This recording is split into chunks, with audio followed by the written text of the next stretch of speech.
In our first example for section 2.1, we're going to go over how to view this, this sort of polynomial expression on the right as a function.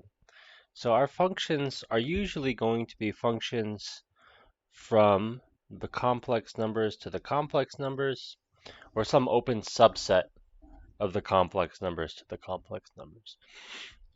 And we'll talk later why we want it to be open, but for now, at least for the purposes of this these first couple of examples, our functions are going to be from C to C, so complex numbers to the complex numbers. So a polynomial expression, like the right-hand side, we can view as a function just by replacing z with a complex number.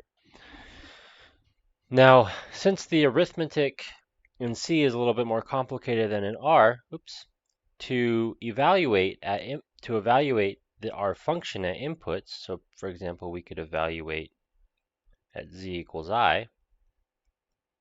All I'm meaning is plug in I into our function.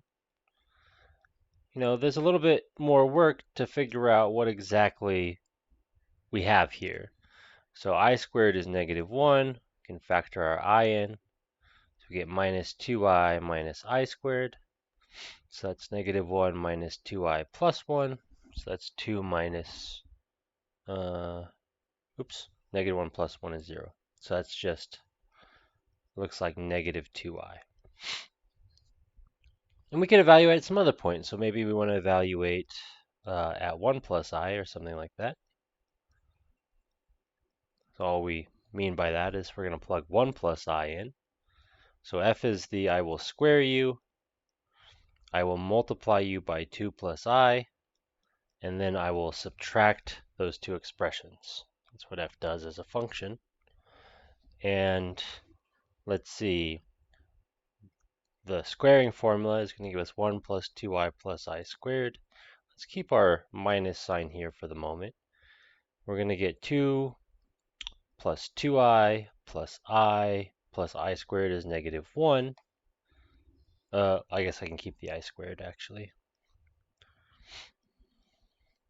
All right, now I have an I squared and a minus I squared, so I could, replace them with -1, but we have I squared and a minus I squared, so I'm just going to cancel them. So we have 1 plus 2I, and then we have minus 2 plus 3I. 1 minus 2 is -1. 2I minus 3I is -I, and there we go. So we've computed some outputs for our function, our complex valued function with complex domain. And we'll go over how to visualize what's happening with this later, because it's sort of it's hard to see. But nevertheless, this is our first example of a function. Let's do another example. So the previous example we'll find is nice. It's what we're going to call later a holomorphic function. But not all functions have to be so nice. So here's sort of a weirder function.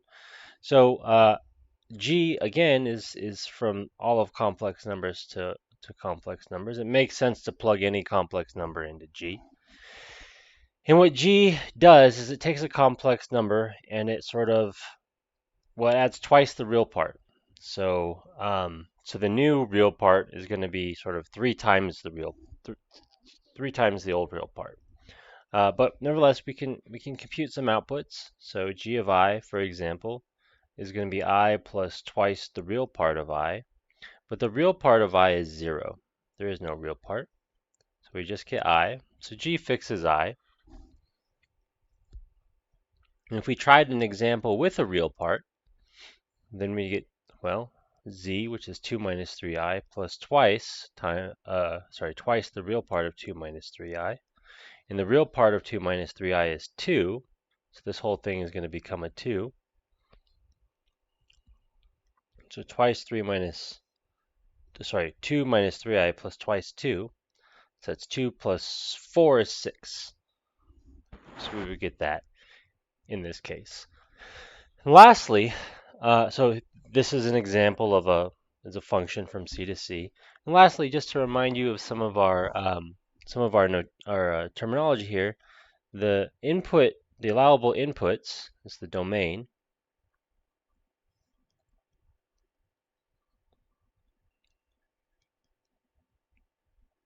and the allowable outputs is called the codomain.